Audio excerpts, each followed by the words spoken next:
तो फिल्म की शुरुआत होती है 1971 से, जहां भारत और पाकिस्तान के बीच में सरहदें तो बनी थी, लेकिन असल जंग सरहद से कहीं ज्यादा गहरी थी। उस वक्त पाकिस्तान दो हिस्सों में बटा हुआ था, पश्चिम पाकिस्तान और पूर्वी पाकिस्तान, जिसे आज हम बांग्लादेश के नाम से जानते हैं।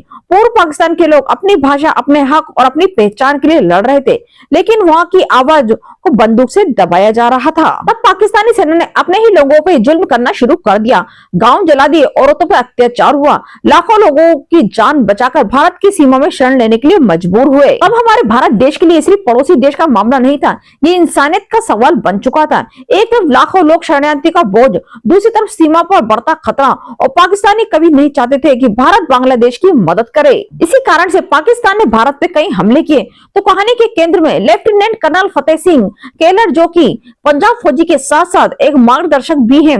हाल ही में फतेह सिंह को ये बात मालूम चली कि पाकिस्तान के बहुत सारे सिपाही इंडिया में घुस चुके हैं और हमारे कैंप पर नजर रख रहे हैं। लेकिन ये बात फतेह सिंह को मालूम चल जाती है। तब फतेह सिंह अपनी एक पूरी टुकड़ी को लेकर उन लोगों के पास पहुंचता है और उन लोगों को बहुत ही बेरहमी से मारता है और उन्हें खदेड़ते हुए, मारते हुए पाकिस्तानी बॉर्डर के पार ले जाता है। और वो इन लोगों से कहता भी है, हमारी सीमा में घुसने की कोई जरूरत नहीं है, वरना पाकिस्तान सिर्फ और सिर्फ लाशें बचेंगी। जिसके बाद हम देखते हैं कि मेजर होशियार सिंह जो अपनी पूरी टीम के साथ पानी लेने के लिए गए थे, लेकिन जब वो उस जगह पहुंचे तो वहां पर पाकिस्तानी सिपाही भी आ चुके थे।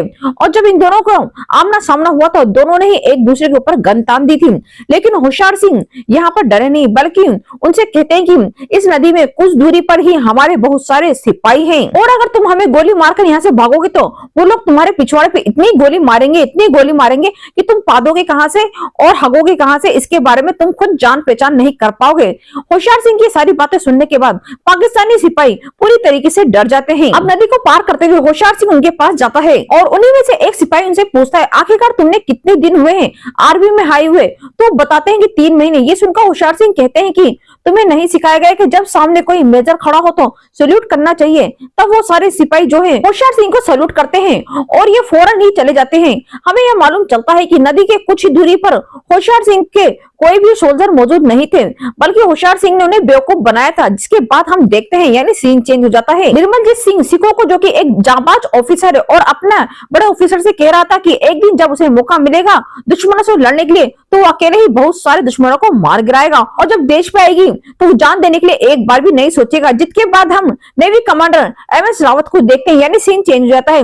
रावत जो है बहुत ही सूझबूझ वाला बंदा है, जो सारी चीजें सिखाई गई हैं उन सारी चीजों को बखूबी से फॉलो करता है। इसी जहाज पे बहुत सारे ऑफिसर थे जो कि सोनार पर बहुत ज्यादा भरोसा करते हैं, लेकिन एमएस रावत को सोनार पर बिल्कुल भी भरोसा नहीं है, वो उस पर पूरा भरोसा करते हैं। यहीं से सीन चेंज होता है।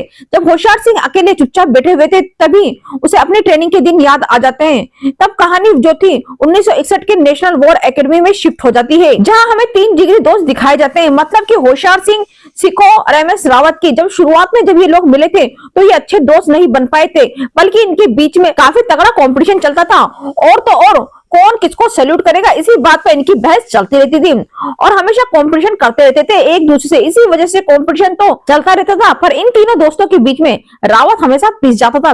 इसी वजह से उसे भी पनिशमेंट मिलती थी और हमेशा वो उनके बीच में बुरी तरीके से पिस जाता था। ट्रेनिंग के दिनों में ऐसा बहुत बार हुआ है, दोनों के बीच में बिल्कुल भी नहीं पड़ती थी, दोनों एक दूसरे को दुश्मन की तरह ट्रीट करते थे।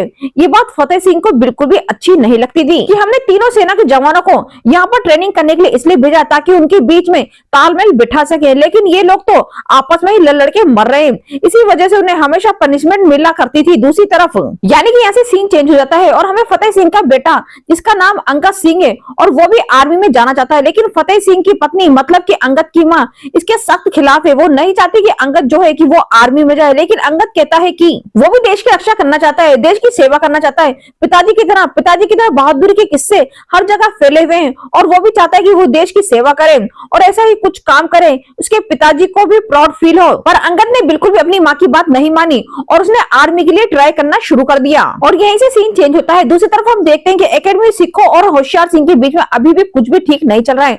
तभी एक दिन सभी के घर वालों की तरफ से चिट्ठी आती है। सबके घर में कोई ना कोई मिलने के लिए आता है, लेकिन होशियार सिंह के घर से ना तो कोई मिलने आता है और ना ही उसके लिए कोई चिट्ठी आती है। एक दो बार तो चलता है, लेकिन उसके लिए कभी भी कोई चिट्ठी नहीं आती। तब रावत यहाँ सिक्को को बताता है कि उसके घर में कोई भी नहीं है कि जो उसे चिट्ठी भेज सके। उसके पिता वे आर्मी में थे, जो कि देश के लिए शहीद हो गए थे। सिक्को को जब ये सारी बातें पता चलती हैं तो उसको बिल्कुल भी अच्छा नहीं लगता। उसे बहुत बुरा लगता है कि वो एक ऐसे इंसान के साथ कंपटीशन कर रहा है जिसकी लाइफ में कोई भी नहीं है। और सिक्को की बहन ने जो राखी भेजी थी, वो राखी लेके वो होशियार को देता है और कहता है कि अब हमेशा तेरे लिए भी एक राखी आएगी और वो मेरी बहन तुझे भेजेगी। लेकिन होशियार सिंह गुस्से में खड़ा जाता है और चिल्ला के बोलता है कि राखी भेजने की कोई जरूरत नहीं है। जब तक ये भाई जिंदा है वो हर बार अपनी बहन के घर राखी बंधवाने के लिए खुद ही पहुंच जाएगा। तो सबके सब हंसने लगते हैं और इसी तरह से वो लोग जिगरी दोस्त बन चुके थे। और किसी को नहीं पता कि होशियार सिंह की लाइफ में भी कोई है, एक लड़की है जिसे अक्सर होशियार सिंह चिट्ठी भेजा करता है। इस बार भी चिट्ठी में उसने उसे एक शायरी लिखकर भेजी है जो कि मरने वाली बात कह रही थी।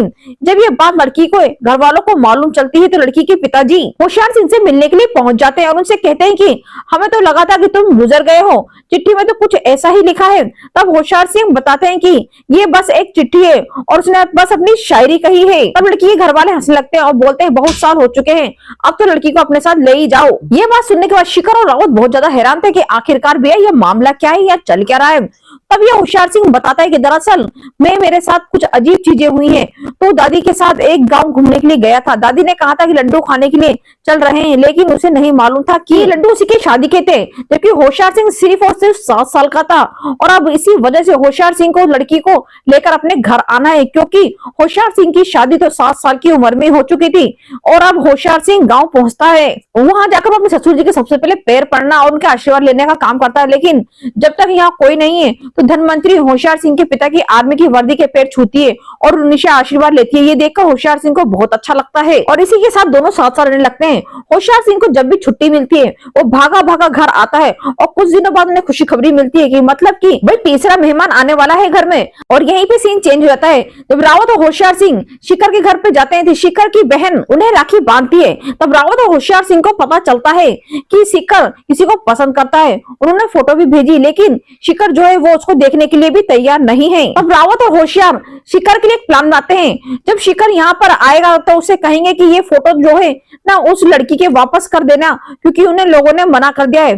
दरअसल में शिखर को रिजेक्ट कर दिया गया है। शिखर की माँ कहती है कि उसे बहुत बुरा लगेगा क्योंकि उसकी अच्छी खासी सैलरी है। सिक्को जब ये बात सुनता है तो अपनी माँ से कहता है मैं एयरफोर्स में हूँ और अच्छा खासा दिखता भी हूँ, तो आखिरकार कौन लड़की है उसे मना कर सकती है। तो वो फोटो लेकर उनके घर पहुंच गया। लेकिन जब वो जाकर उसने लड़की को देखा तो लड़की को देखकर वो बहुत ज्यादा हैरान हो चुका था कि इस लड़की की फोटो उसने नहीं देखी जो कि इतनी खूबसूरत है। अब उन दोनों के बीच में बहुत सारी बातें होती हैं। दरअसल में सिक्को तो ये फोटो लौटाने के लिए आया था, लेकिन अब वो पलट गया और कुछ उनसे कहता है कि ये फोटो आपने कहां से खिंचवाई बताइए जरा। और यहीं पे सिक्को यहाँ बात पूरी मालूम चल जाती है कि दरअसल घर वालों ने उसका पोपट बनाया है। उन्होंने तो कभी सिक्को को रिजेक्ट किया ही नहीं था और अब क्योंकि सिक्को और लड़की मोरनी दोनों ही शादी के लिए रेडी थे तो दोनों की शादी कर दी जाती है। और शादी की रात में ही मालूम चलता है कि बॉर्डर पे बहुत ज्यादा हालत बिगड़ जाते हैं। तभी सिक्को कहता है कि वही मैं सोचूं कि पंजाबी की शादियों में लड़ाई ना हो, ये तो हो ही नहीं सकता। अब सूचना मिलते ही तीनों जो है वो अपने अपने बेस पर पहुंचते हैं। वहां पहुंचने के बाद जब ये सारी तैयारी कर ही रहे थे तो पाकिस्तानी आर्मी जो है वो एयर जेट से हमला कर देती है। यानी कि उन तीनों के बेस पे अलग अलग जगह पे हमला किया जाता है। थल सेना, वायु सेना और जल सेना पर हमला कर दिया जाता है, जिससे हमें बहुत सारे सैनिक मर गए थे और बहुत सारे सैनिक घायल भी हो चुके थे। और इसी हमले में होशियार सिंह और सिक्को रावत भी घायल हो चुके थे और हालत बुरी तरीके से बिगड़ चुके थे। वहीं यहाँ फतेह सिंह को मालूम चलता है कि एक जगह जहां पर पाकिस्तानी आर्मी ने कब्जा कर लिया है और वहीं फतेह सिंह ने अटैक करने का पूरा प्लान बना लिया है। पाकिस्तानी आर्मी ने जिस जगह पर कब्जा किया था वो ब्रिज से उस पार है और ये जब लोग उन पर अटैक करेंगे तो ये एयर सपोर्ट, पहले ने एयर सपोर्ट को उड़ाना होगा, फिर एयर सपोर्ट पर जितने भी लोग होंगे उन्हें मारना होगा। तभी लोग ऐसे ही करते हैं, एयर सपोर्ट पे जितने भी लोग थे उन्हें खत्म कर देते हैं और ब्रिज के रास्ते से आगे बढ़ते हैं। जब फतेह सिंह अकेले बहुत सारे सैनिकों को मार गिराता है और आगे बढ़ता है, तभी इनमें से एक सैनिक जो है वो एयर सपोर्ट की तरफ बढ़ने लगता है, लेकिन उसके पीछे फतेह सिंह जाता है और उसे बहुत ही बेरहमी से मारता है। अब एयर सपोर्ट पे पहुंचने के बाद फतेह सिंह के पास पाकिस्तानी जनरल का फोन आता है और ये फतेह सिंह से बताते हैं कि ये कुछ भी ठीक नहीं, सारे लोग मर गए हैं। ये सुनने के बाद जनरल को मालूम चलता है कि ये तो दरअसल में फतेह सिंह है। फतेह सिंह उन्हें चेतावनी देता है कि अभी भी मौका है, समझ जाओ वरना हम तुम्हारे इतने चितरे उड़ाएंगे तुम गिन भी नहीं पाओगे। जनरल कहता है कि उसी तरह जैसे हमने तेरे बेटे के उड़ाए थे। और यही सीन चेंज हो जाता है और हमें पास्ट का सीन दिखाया जाता है 1965 1962 में एक लड़ाई के दौरान फतेह सिंह का बेटा अंगद सिंह जो है वो पाकिस्तानी आर्मी के हाथ लग गया था, जिस वजह से उन्होंने अंगद सिंह को बहुत ही बेरहमी से मारा था। फतेह सिंह जोर से चिल्ला कहता है कि मेरे बेटे पे मुझे फक्र है, वो शहीद हुआ। जब मौन रखने की बारी आई तो मैंने तेरे लिए भी 1 मिनट का मौन ज्यादा रख लिया था, क्योंकि मुझे पता था कि तू भी एक न एक दिन मेरे हाथ से जरूर मरेगा। अब कहानी यही से सीधे पास्ट में चली जाती है, जहाँ 1965 का सीन दिखाया जाता है, जब अंगद सिंह की चिट्ठी जो है वो फतेह सिंह के घर आई थी। फतेह सिंह उसे पढ़ रहा था और बहुत खुश भी हो रहा था कि तभी दरवाजे पे कुछ सिपाही आए और उन्होंने कहा बुरी खबर है, और फतेह सिंह को उन्होंने सुनाई।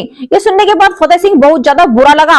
अंगद ने कई बार कॉल भी किए थे, लेकिन फतेह सिंह अपनी पत्नी के साथ गुरुद्वारा गया था, और फिर 1965 के बाद से फतेह सिंह कभी भी गुरुद्वारे नहीं गया। अब कहानी फिर से 1971 यानी प्रेजेंट में आ जाती है। अब सारे जवानों के घर में चिट्ठी आती है कि सभी लोग बहुत खुश थे, क्योंकि जवानों को इसी दिन का बहुत ज्यादा इंतजार होता है। यह होशियार सिंह के नाम पे एक चिट्ठी आई थी। वो चिट्ठी दरअसल में धनमंत्री ने लिखी थी, जिसमें बहुत सारी गलतियां थी, लेकिन होशियार सिंह ने सारी गलतियां समझ ली थी। जिसमें लिखा था कि 1 हफ्ते के बाद ही वो जल्दी बाप बनने वाला है। धनमंत्री होशियार सिंह के बीच में एक शर्त थी कि बेटा होगा या फिर बेटी। होशियार सिंह चाहता है कि बेटी हो, लेकिन धनमंत्री चाहते हैं कि बेटा हो। दूसरी तरफ हम देखते हैं, यानी सीन चेंज हो जाता है। नेवी कमांडर MS रावत को, जो कि जहाज में थे, और कुछ दिन पहले ही उनका जहाज पर अटैक हुआ था, और इसी बीच उनके कुछ फंक्शन जो है वो काम करना बंद कर दिए थे। तभी हम देखते हैं कि कुछ और यहाँ पर अटैक होते हैं। इस बार पाकिस्तान की पनडुब्बी के द्वारा इस तरह के अटैक किए गए कि पूरे जहाज में पानी घुस चुका था, जहाज डूबने लगा, और अटैक के कारण बहुत